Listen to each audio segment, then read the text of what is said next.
Nah sekarang setelah kriptonya pada berjatuhan, baru kemudian banyak yang bingung ya kan. Iya.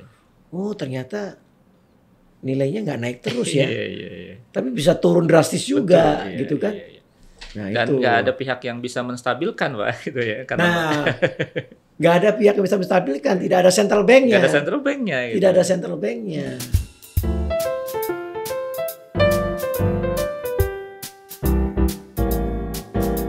Jumpa lagi Sobat LPPI dengan kita di sini. Kita akan kembali mengadakan podcast LPPI, podcast untuk bisnis, ekonomi, dan finansial. Kali ini kita kembali kedatangan tamu istimewa. Ini sudah hampir 1 tahun lalu kalau nggak salah beliau hadir di podcast kita, dan sekarang alhamdulillah beliau kembali bisa meluangkan waktunya untuk hadir berbincang-bincang bersama kita. Selamat datang Pak Mirza di podcast kita sekali lagi Pak. Terima kasih Bung. Sudah hampir setahun ya Pak ya? Atau 2 tahun malah ya Pak, 2020 kalau saya kalau saya nggak salah ya. Waktu 2020 kita berbincang itu mungkin bank masih ramai isunya mengenai digital banking ya. Sekarang nggak lagi digitalisasi, tapi banknya sendiri sudah banyak yang jadi digital, benar-benar digital 100% gitu ya.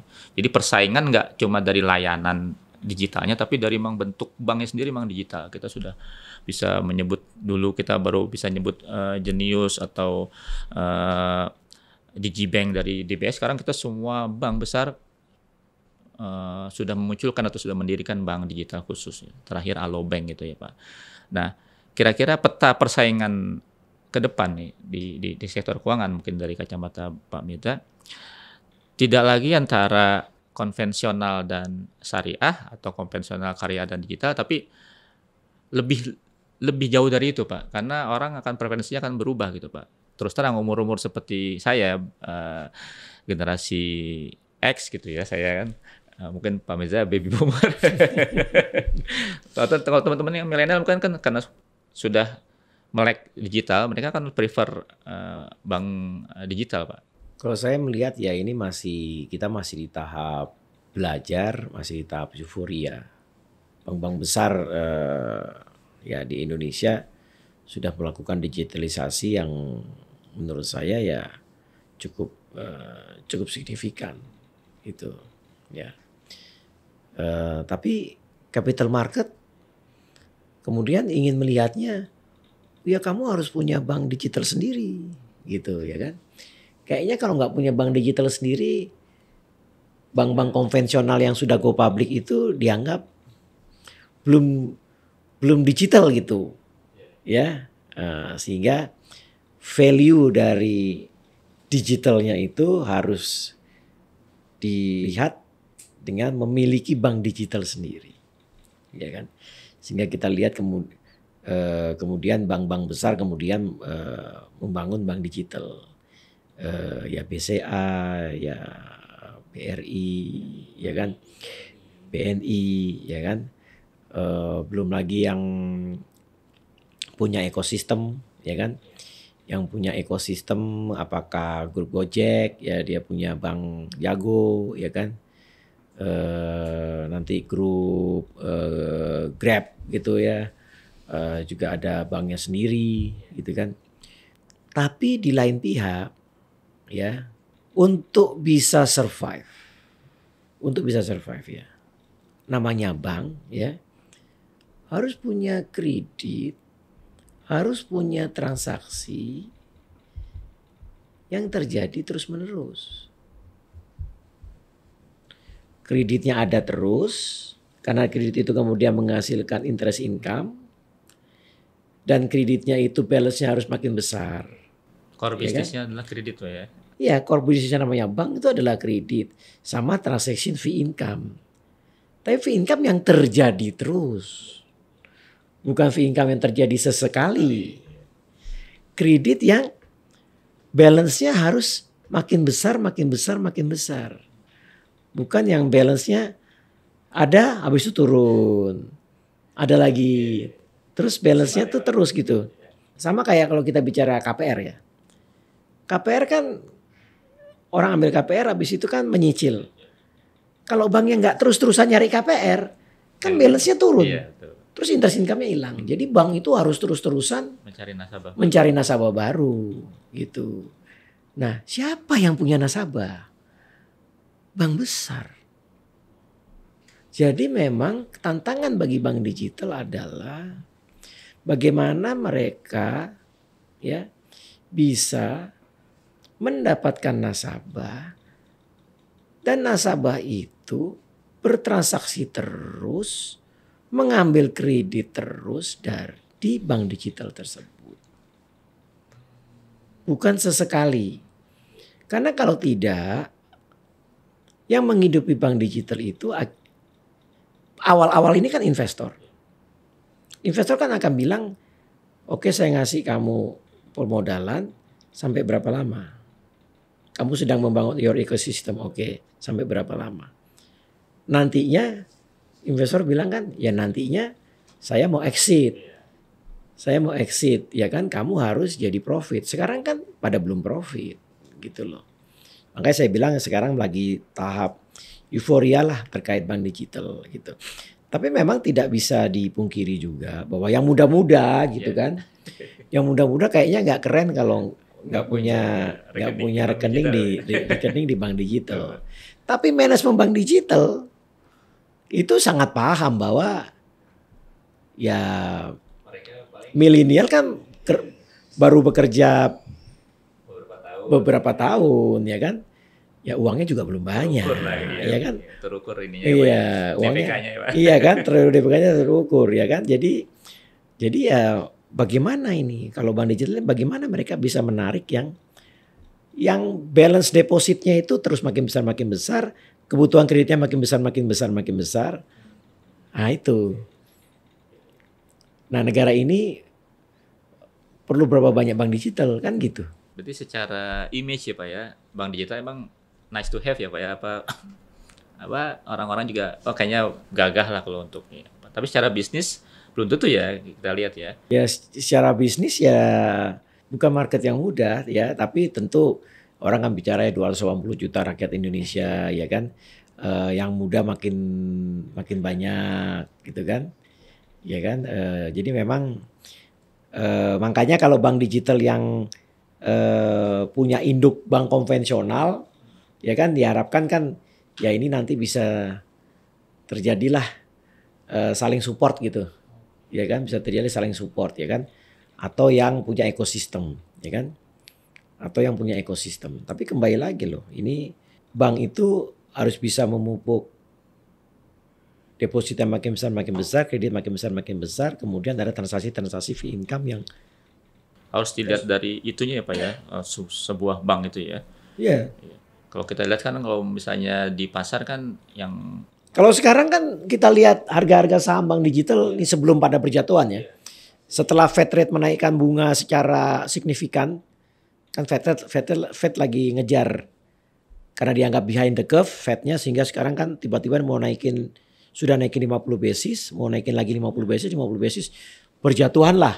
Yang digital berjatuhan lah, yang kripto berjatuhan lah ya kan. Tapi sebelum kemarin katakan misalnya tahun 2021 kan valuasi bank digital bisa berkali-kali lipat dari valuasi bank konvensional.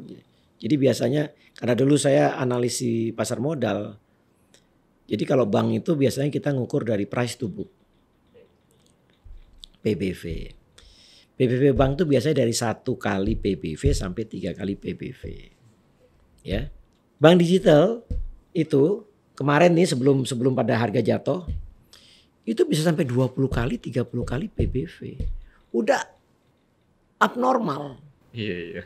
Udah abnormal gitu. Jadi size-nya kecil tapi market cap-nya wah sekali ya. Market cap-nya wah gitu ya. Valuasinya berkali-kali lipat dari bank konvensional karena semua dari harapan ekspektasi bahwa di masa depan semua akan ke bank digital, di masa depan akan begitu. Tapi pada akhirnya orang atau market akan melihat dari bisnisnya. Kalau bisnisnya juga kinerja tidak performanya nggak bagus, kreditnya nggak bagus, fee based income-nya nggak bagus, transaksinya nggak bagus. Ya orang kan akan lihat, oke, sekarang masih loss making, sampai berapa lama, gitu kan? Ya kan, sama kayak investornya 2 tahun lalu investornya untuk naruh modal karena Fed rate-nya 0%, ya cost of money-nya 0%. Kalau nanti Fed rate-nya 2,5%, ya kan? Cost of money dia paling enggak 2,5% plus margin katakan 1%, 3,5%. Jadi paling enggak cost of money dia di atas 3,5 ya. Iya kan? Oke Pak, tadi Bapak juga sudah menyinggung soal kripto atau digital yang lebih enhance ya. Kita juga punya metaverse nih Pak, kalau boleh sedikit kita Pak. Bank-bank besar juga kan sudah mulai mau menggarap metaverse tuh Pak. Yang katanya nanti masa depan akan ada di sana gitu metaverse itu. Padahal kalau kita sebagai orang awam membayangkan metaverse kok masa kita bertransaksi di dunia maya apa sih gitu. Tapi mereka benar-benar menggarap serius itu Pak, metaverse. Jadi nanti ada semacam metaverse banking gitu kalau nggak salah.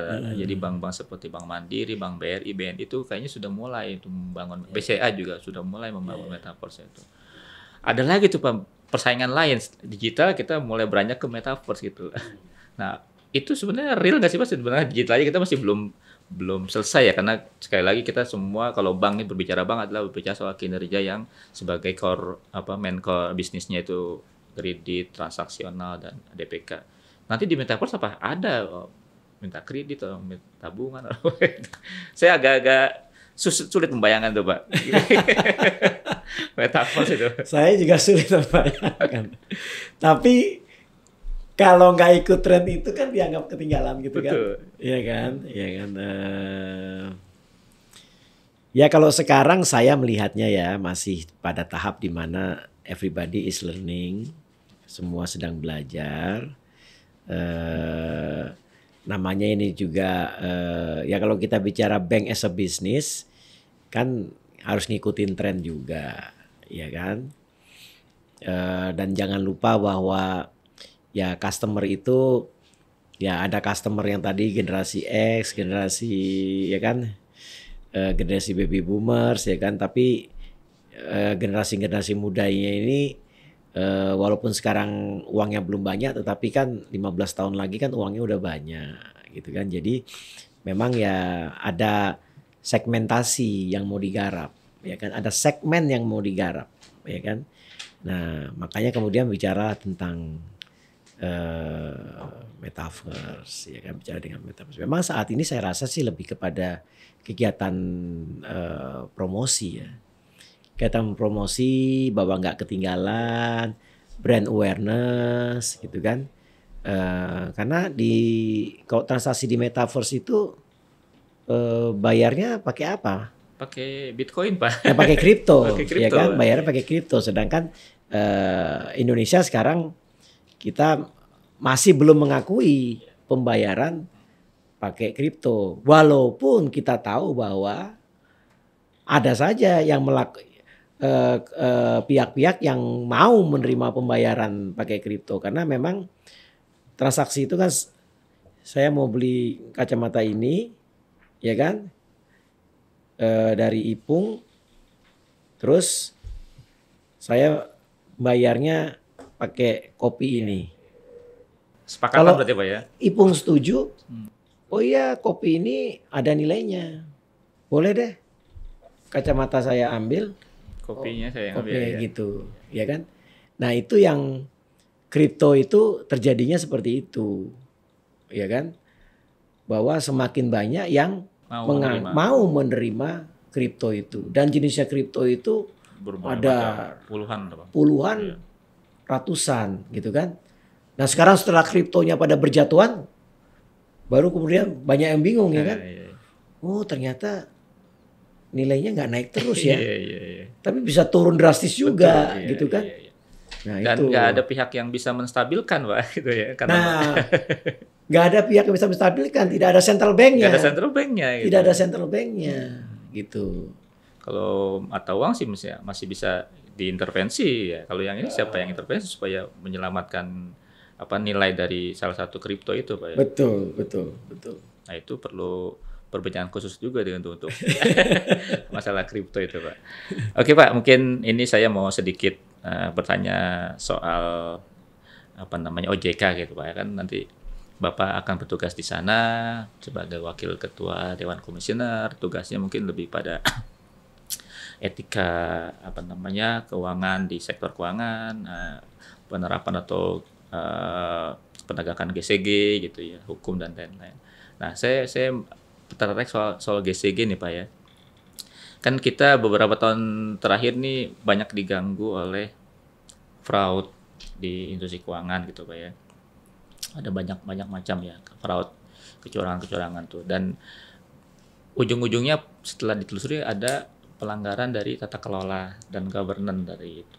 Nah, secara umum nanti di kita ini mungkin sekarang orang masih belum memperhatikan serius soal GCG karena masih fokus ke kinerja setelah pandemi. Tapi setelah semua normal kan balik lagi ke sana supaya kita tidak terjerembab lagi ke lubang yang sama seperti tahun sebelum reformasi, gimana kita krisis karena krisisnya sedikit terus tiba-tiba kita menderitanya lebih besar daripada Thailand misalnya karena GCG juga. Tahun 2008 juga demikian. Beberapa kasus juga yang paling terkenal ya misalnya Citibank gitu yang fraudnya juga sangat-sangat mengguncang gitu Pak. Nah gimana Pak secara umum praktek GCG di industri keuangan Pak, terutama di perbankan Pak? Ya kan kalau kita lihat sektor keuangan ya,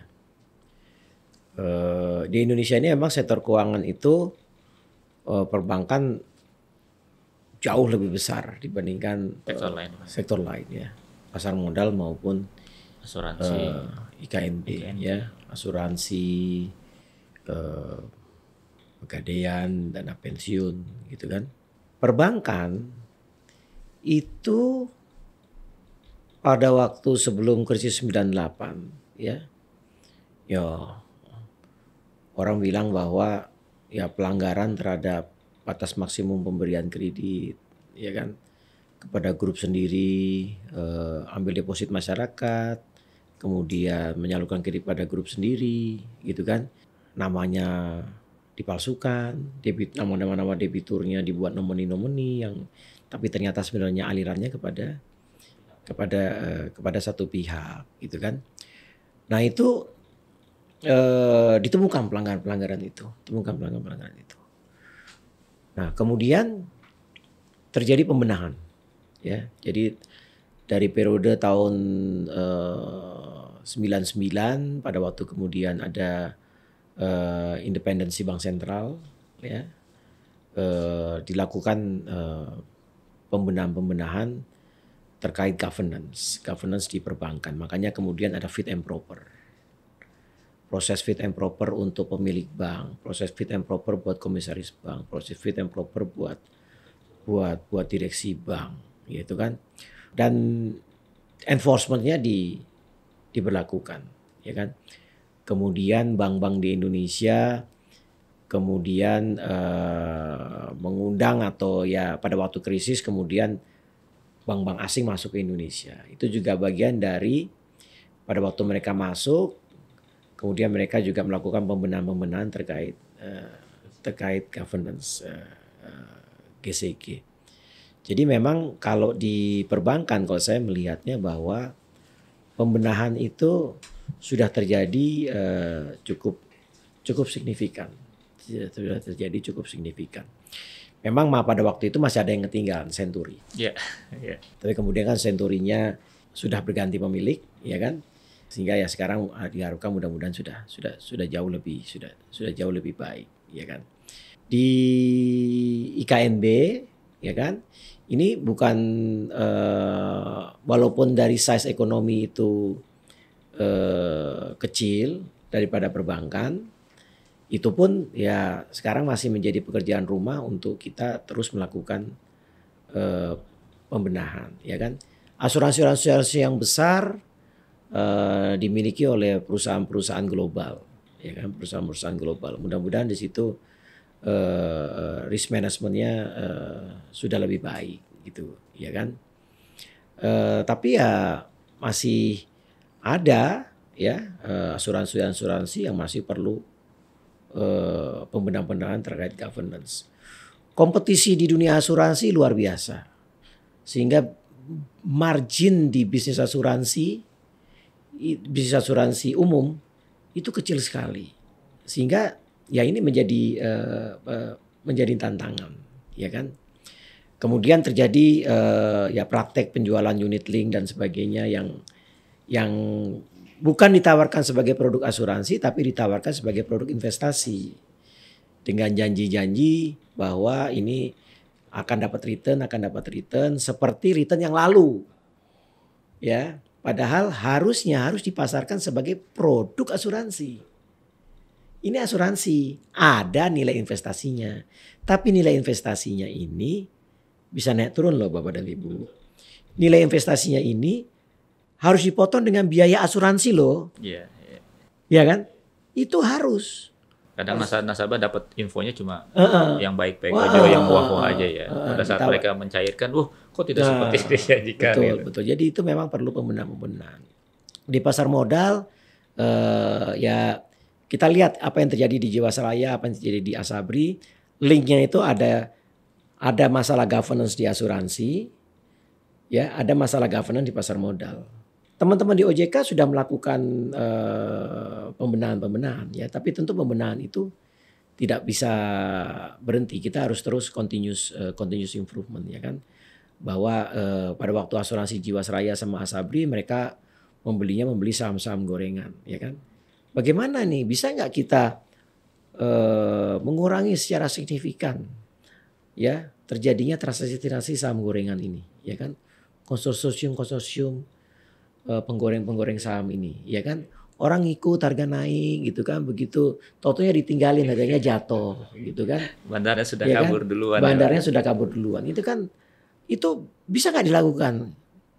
Harusnya harus bisa, ya melibatkan, kelihatan kok aliran-aliran uang itu kalau kita mau lakukan.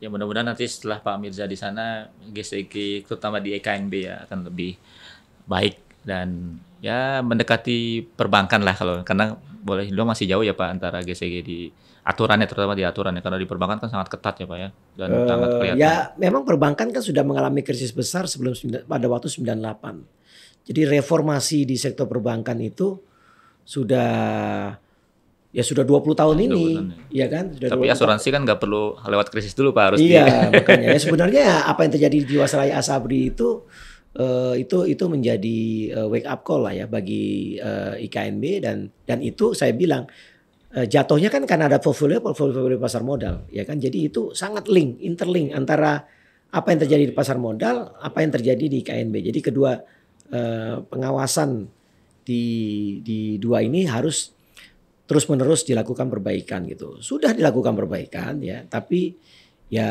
kita jangan berpuas diri dan harus terus-menerus dilakukan perbaikan karena masyarakat terus memonitor. Ya kan, terus memonitor dan terus ingin melihat bahwa industri menjadi tumbuh tapi dengan jauh lebih sehat gitu. Dan OJK terus memperbaiki diri. Oke, mudah-mudahan Pak harapan Bapak bisa tercapai, terutama setelah Bapak nanti di sana bertugas. Terima kasih. Oke, terima kasih Sobat LPP atas perhatiannya, atas audiensnya. Kita berbincang dengan Pak Mirza. Next time kita akan minta lagi Pak Mirza untuk berkunjung ke studio kita untuk membincangkan hal yang lain. Terima kasih sekali lagi. Terus simak podcast LPPI. Selamat siang. Terima kasih.